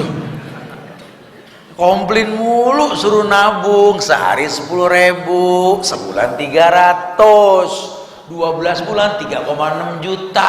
Kambing bongsor lu potong tiap Idul Adha. Ngeluh mulu dibagi tulang. Udah bagus dibagi. Coba kalau tanduk doang ada dagingnya. Bikin gagang golok. Ya ayo dong, jangan banyak berkeluh kesah nih. Orang sabar tuh controlling selama gitu.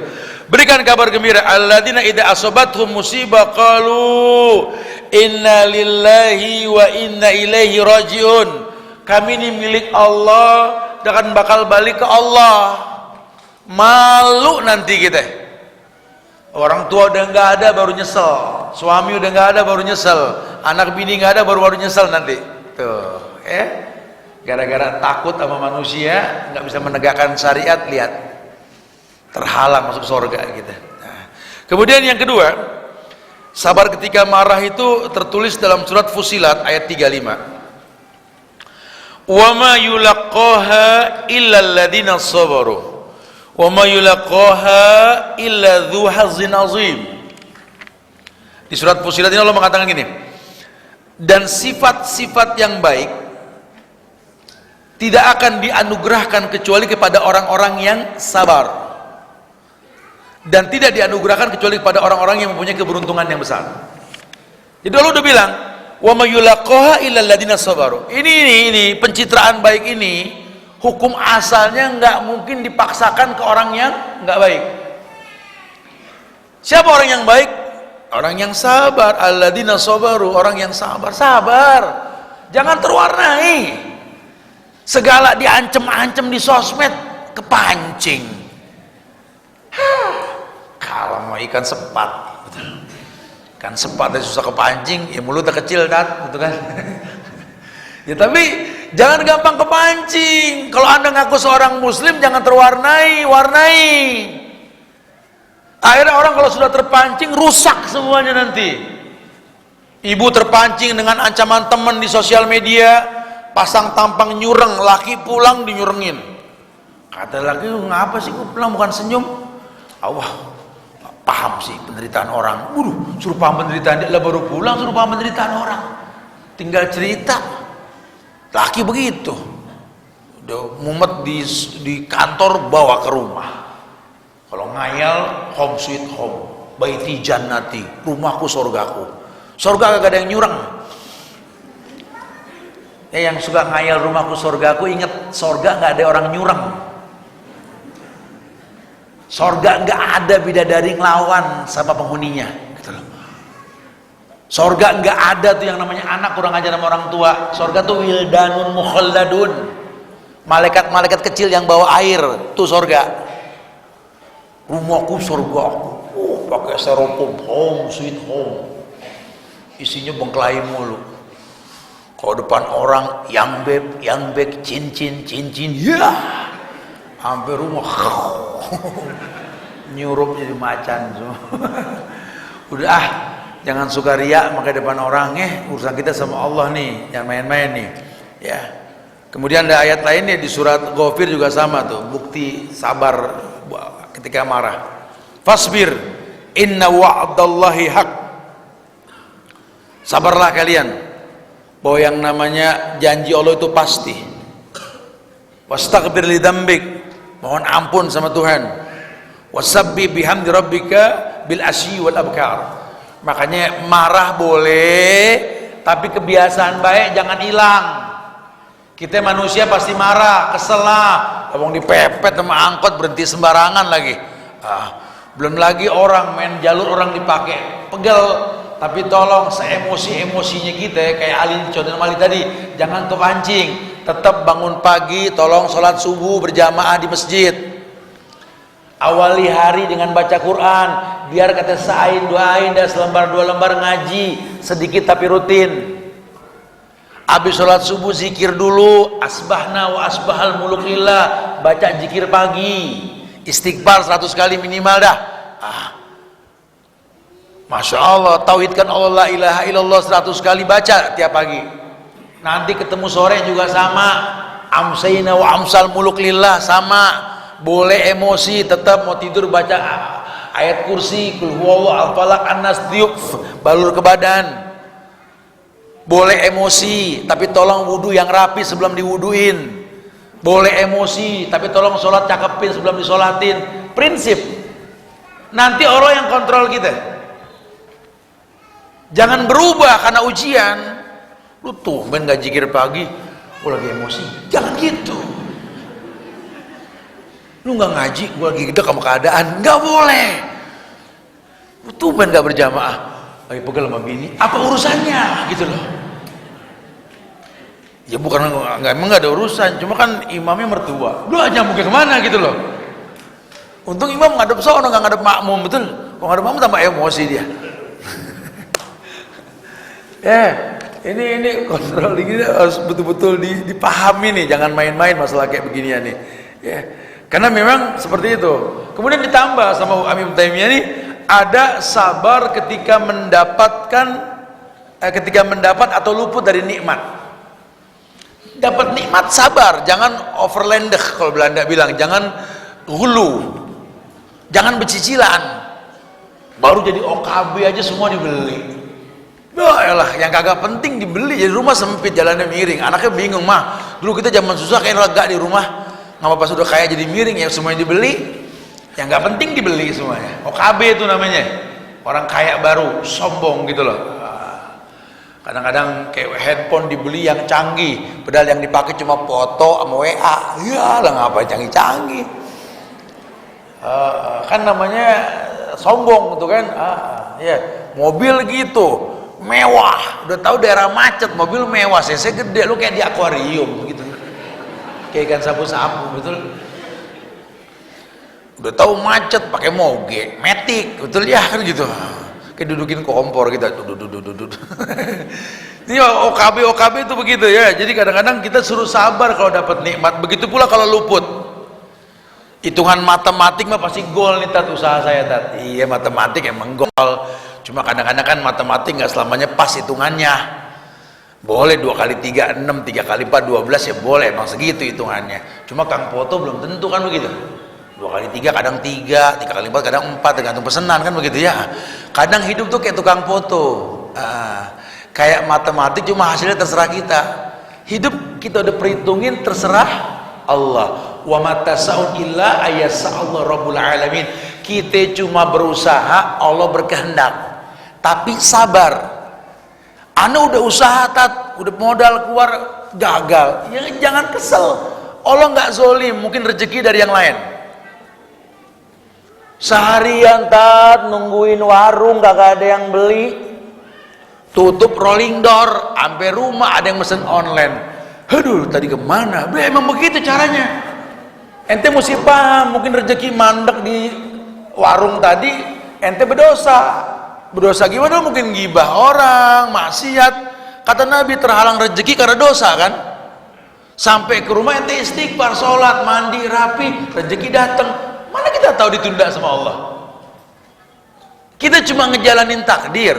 Jangan stres kalau gagal tender, rezeki nggak ketukar. Mati dah gua kalau gagal. Kagak mati-mati sama sekarang loh. Kalau dia yang angkat mati kita, lu nggak mati sama sekarang loh. Betul. Jangan suka kewarnain sama keadaan. Ini kalau bab sabar luas nih, masya Allah. Bisa sampai asar kita ngomong urusan ini. Ya, jadi poinnya sih itu ya. Poinnya ini sabar tuh seperti itu. Ya, saya jik-jakin karena kalau yang punya buku tuh sampai halaman 201, tapi ya udah sampai semua sih ayatnya sebenarnya ya. Tentang macam-macam sabar. Itu saya kemas bahasanya biar gampang nangkepnya. Ya, takutnya kalau baca nggak paham sekelumit kayak begitu. Jadi nanti yang mau lihat ulang nih, ada nih ya, di catatannya ada ya, nggak dimatiin sama Ustadz ya. Begitu pula nanti bisa dilihat di IG atau mungkin yang mau nanya langsung juga nggak apa-apa. Itu aja kali ya bisa disampaikan. Wallahu a'lam bishawab. Silakan yang mau ditanyakan. Akhirul da'wana alhamdulillahirabbil alamin. Nah. Fadhal. Terima kasih Pak Ustaz. Iya. Pertanyaan yang pertama, Pak Ustaz, saya baru saja pelajari tentang sunat di akhir tahun. Tetapi saya berbeda dengan ibu saya yang mempelajari tasawuf. Ketika saya mau pakai cadar, ibu saya bukan wilayah Indonesia. Bagaimana dari Pak Ustaz untuk menghadapi orang tersebut? Taib, ya, ini contohnya nih. Ada anak yang sudah kajian dan mengerti bahwa cadar itu ibadah. Ya, dia mau pakai, tapi orang tuanya ngelarang, mengatakan mungkin ini bukan daerahnya, nah itu tradisi orang Arab dan lain-lain lah ya. Ya dijelaskan sajalah, dan kita juga mesti tahu bahwa cadar itu tidak wajib, tapi mustahab, sangat disukai. Kalau ngelihat sarahnya para ulama mengatakan hukum asal perempuan itu aurat, semuanya aurat kecuali muka dan telapak tangan. Makanya disitulah hukum keluar tidak wajib. Tapi ulama menyuruh semua istri dan anaknya pakai cadar, karena beliau mengatakan kalau perempuan itu aurat, jempol kakinya aurat bukan? Aurat bukan? Lelaki mana yang demen sama jempol kaki perempuan? Suruh tutup pakai kaos kaki, ya kan? Padahal nggak ada yang demen sama jempol kaki perempuan. Lu ngapa demen sama dia? Mau kawin sama dia be, lamarin dong. Lu demennya kenapa? Jempol kakinya bagus, gak ada begitu. Ya, yang nggak bagus aja mesti ditutup, apalagi hidung, mulut yang lebih lucu dari jempol kaki, betul? Makanya ulama bilang mustahab, sangat disukai. Anda merasa cantik jadi fitnah, tutup. Kalau sekarang kan banyak kebalik, ya, karena pengen biar kelihatan cantik kan begitu ya. Kalau dulu karena cantik ditutup, kalau sekarang biar dia ngira-ngira aku cantik apa enggak gitu loh. Jadi begitu, jadi kasusnya begitu sekarang. Jadi udah berantakan dah, dalil dipakai buat macam-macam dah ya. Tapi ya nggak apa-apa, insya Allah ada pahalanya.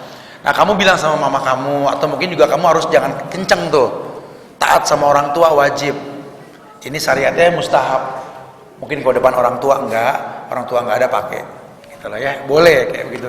Jangan sampai jadi keributan lah sama orang tua ya. Wallahu a'lam. Nah, selanjutnya Pak Ustaz, ya. apakah berdosa orang tua jika anak tetap lalai dalam sholatnya? Apa? Jika anak tetap lalai dalam sholatnya. Nah, Padahal orang tua sudah menyuruh berulang kali dan tidak mencontohkan pergi sholat jamaah di masjid. kalau apakah berdosa orang tua melihat anak lalai sholat?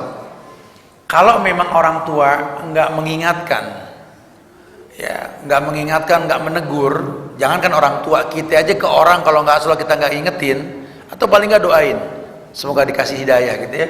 Kita dibilang setan bisu, apalagi anak ke orang tua. Tapi kalau udah diingetin dia tetap nggak mau, dia sudah dewasa, dia tanggung dosa. Orang tua nggak terbebani, ala taziru waziratun wizra ukhra, karena nggak ada orang terbebani oleh dosa orang lain, nggak ada.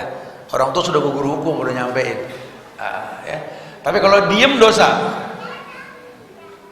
lu anak lu pada malas-malas sholat, ya ada udah gede, nggak boleh tuh. Ingetin, nak, azan bangun, sholat, ayo. Bicara nanti dia nggak mau, urusan dia udah gede. Kalau masih kecil kan boleh dipegang pukulan, ayo pukul nih kalau nggak sholat. Udah gede kan nggak pantas. Ya, jadi jangan sampai nggak diingetin. Tapi kalau sampai dia nggak ngerjain udah gede, ya nggak tanggung dosanya. Wallahu a'lam. Nah, ya. Sama nih pertanyaan selanjutnya. Izin bertanya Pak Ustaz tentang bagaimana cara istiqomah dari rasa sabar dalam menasihati saudara yang sering lalai dalam melaksanakan sholat serta suka melakukan kemaksiatan. Terkadang suka sedih dengan kondisi seperti itu. Ayo, kalau memang kita melihat kemungkaran, rubah dengan tangan. Kalau gerakan sudah nggak dipandang, jangan berhenti dengan lisan. Jangan lelah ngingetin terus. Ya. Kalau sampai lisan pun nggak didengar, doain. Ya, karena hidayah ini kan urusan Tuhan. Jangan lelah. Udah capek dah ngingetin dia mah percuma. Jangan begitu. Ya. Ana udah tegur, ana sudah omong baik-baik, dia enggak. Udah doain deh, semoga dikasih hidayah. Mending begitu bahasanya. Jadi jangan sampai kita membiarkan dia dalam ketersesatan. Karena mengingatkan orang itu kan wajib buat yang mampu. Ya, walaupun sifatnya fardu kifayah. Ya, wallahu a'lam bishawab. Barakallahu fiik. Nah, baik. Selanjutnya, apakah jin bisa mati dan nanti akan dihisab seperti manusia yang akhirnya bisa ke surga atau neraka? Wallahu a'lam bishawab. Na'am. Ulama nggak banyak membahas masalah beginian. Dunianya berbeda. Cuma hukum asal jin dicipta dengan manusia sama. Wa ma khalaqtul jinna wal insa illa liya'budun. Karena banyak parodinya, banyak candaan yang melenceng yang menganggap bahwa kalau jin terbuat dari api, dihukumnya di neraka pakai api, untung banyak dong gitu loh. Manusia kan dari tanah, kena api kebakar. Ya pernah ada yang ditampar sama gurunya, "Pak, sakit Pak." Ini kulit, itu kulit kok bisa sakit gitu ya. Jadi kan kalau itu dikembalikan ke Allah, kita nggak usah pikirin lah. Yang pasti mereka tercipta untuk beribadah, pasti Allah tanya tentang ibadahnya. Tapi bukan dunia kita. Ya, bukan dunia kita. Makanya Rasul pun diutus ke mereka untuk mengajarkan cara ibadah. Cuma memang nanti aturan main jin dengan manusia ini wallahu a'lam bishawab, ada aturan main tersendiri. Ya di mana Nabi juga diutus untuk kalangan jin. Ya, namun kan keberadaan jin dengan manusia beda. Ya wallahu a'lam bishawab. Nah. Selanjutnya Ustaz, orang tua saya baru tertimpa musibah dari anak muncul karena kecelakaan saat sedang olahraga pagi sebulan lalu. Yang ingin saya tanyakan, apakah benar anak saya meninggal dalam keadaan syahid? Insya Allah saya berusaha ikhlas dan sabar menghadapi ujian. Taib, ada riwayat yang banyak menjelaskan bahwa orang yang meninggal dalam beberapa keadaan dikatakan syahid. Yang terkena bencana alam, yang terkena sakit perut, taun, kemudian yang terbunuh, terzolimi. Ya. Namun kematian tersebut dilihat dari awal keagamaan orang itu. Kalau dia memang orang Islam yang baik, maka dia masuk surga. Tapi kalau dia orang yang memang nggak baik sebelum dia meninggal, itu bagian dari azab yang dikedepankan sama Allah. Saya berhusnuzon, semoga Allah berikan yang terbaik buat anak, insya Allah. Barakallahu fiik. Nah. Pak Ustaz tadi bilang syarat menuntut ilmu ada 6. Yang tadi disampaikan harus sakit Kan anak bilang udah pernah kita sampein. Kita bahas lagi nggak apa-apa sampai asar Pak. Gimana Pak? Ya ada di kajian, makanya di kebet dong di Atabayu itu apa di Ar-Rohat ada kajiannya itu. Kata Imam Syafi'i, lantanal ilma illa bisittatin saubiki antafsiliya bibayanin. Kata Imam Syafi'i, kamu tuh nuntut ilmu itu nggak mungkin dapat ilmu kecuali 6 perkara dikedepankan sebelum belajar. Yang pertama zaka, cerdas. Saya pengen bahas itu doang tadi, nggak bahas yang lain sebenarnya. Ada khirsun, kemauan yang kuat. Ada ijtihadun, kesungguhan untuk menggapai sesuatu yang dia tahu. Ada bulghoh, permodalan. Jangan cari gratisan. Ini bang lihat kajian bayar bingung. Kajian bayar gitu loh. Apa ini nyewa tempat? Suruh bayar emang. Karena kita kadang begitu, kenapa sih ada sekolah mahal banget Ustaz? Yang gratis juga ada, nggak usah ngeluh gitu loh. Kita suka begitu tuh. Ya, dia nonton konser paling depan mahal, nggak hitung-hitungan. Kalau ngaji, subhanallah. Ada kajian, kan ada yang bayar, ada yang gratis. Itu yang gratis aja, kalau yang bayar nggak bisa. Ya walaupun saya tetap berusaha, kalau ada kajian bayar, saya izin sama panitianya, saya live. Karena banyak juga yang nggak sanggup atau nggak kebagian kuota pengen nonton, saya izin biasa gitu. Tapi ya kalau mereka bilang nggak melalui kita Ustaz, oh ya udah mau bilang apa? Mereka sewa gedung mesti bayar, konsumsi belum pulpen, belum ini, belum itu. Ini yang datang kemari emang nggak bayar, emang bensin nggak beli, emang motor nggak beli, emang handphone nggak, semua bayar. Ya, bulgo, makanya nuntut ilmu tuh yang keempat modal, jangan cari gratisan. Anak-anak mahasiswa gitu. Kuliah di Madinah cari gratisan, di Libya cari gratisan. Makanya kita nggak punya ulama dah. Ya alhamdulillah kalau dapat beasiswa, tapi jangan orientasinya gratis gitu loh. Makanya kita nggak punya ulama karena orientasinya gratis. Sahabat Nabi itu ketika mendengar ada seorang sahabat yang mendapatkan hadis dari Nabi, satu hadis pindah ke negeri Syam, dia beli onta yang paling mahal. Orang bingung, ente beli onta mahal buat apa? Ngejar orang ke Syam. Ada satu hadis di sana. Lihat. Kalau sekarang mungkin motor mewah lah, biar kenceng larinya buat belajar.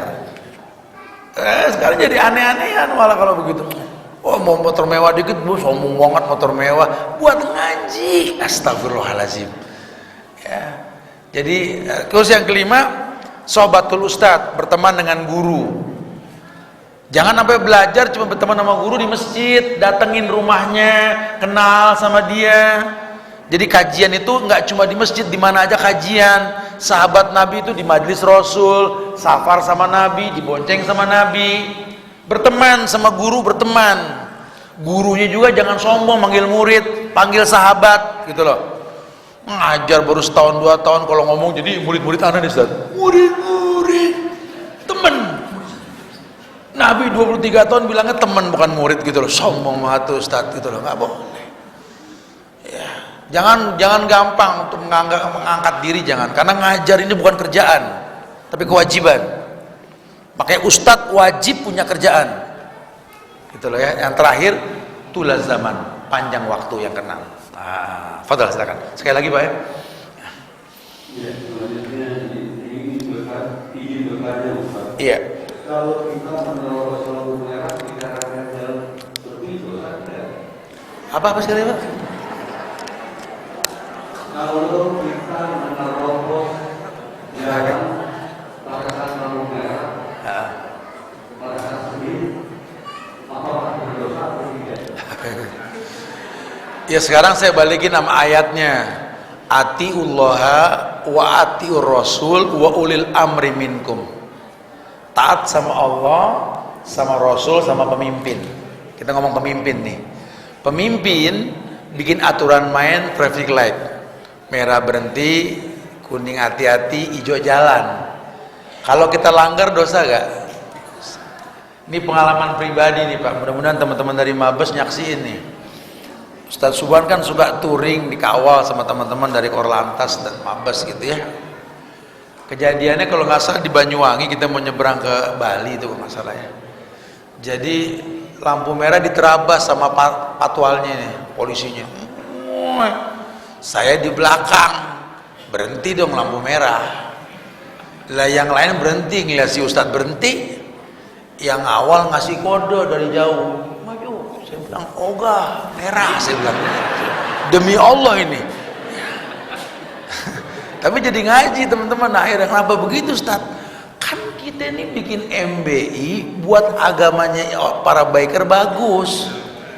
Hukum dibikin buat ditaatin, bukan dilanggar Pak. Jangan. Lagi berhenti ada pahalanya. Tunggu kuning, hijau jalan gitu loh. Ya siap. Dia yang kita atur, masalah dah. Harusnya tukeran baju. Saya begini ngomongnya gitu kan. Ya, udah itu ya kali Pak. Udah siang nih Pak, masih jalan Pak ya. Semoga manfaat insya Allah ya, karena dijanjikan kegiatan lain. Ya Allah, semangat belajar terus ya. Jaga ukhuwah di antara kita dan jangan lelah untuk saling mendoakan, doakan diri kita, keluarga kita. Doain nih masjid kita tercinta At-Tabayyun, semoga dijaga selalu Allah ya. Doakan pula majelis taklim kita Ar-Roha dan At-Tabayyun ya, Masya Allah ya. Ini orang-orang tua kita yang pada sakit, Ibu Ades dan teman-teman yang lagi sakit, semoga disembuhkan buru-buru ya, diberikan kebaikan insya Allah Pak Ilham dan teman-teman, semoga diberikan yang terbaik mudah-mudahannya. Jaga ukhuwah di antara kita, jangan lelah untuk saling mendoakan. Doakan pula negeri kita tercinta Indonesia agar dijaga ukhuwah kebangsaannya, gak gampang terpecah belah oleh fitnah segelintir manusia tentunya. Siapapun yang terangkat, doakan semoga diberikan hidayah insya Allah. Kemudian doakan pula keluarga kita di Palestina, di Gaza, di Rafah, semoga diberikan kesabaran insya Allah. Taib, kita tutup dengan kafaratul majlis. Subhanaka wa bihamdika asyhadu an la ilaha illa anta astaghfiruka wa atubu ilaik. Assalamualaikum warahmatullahi wabarakatuh.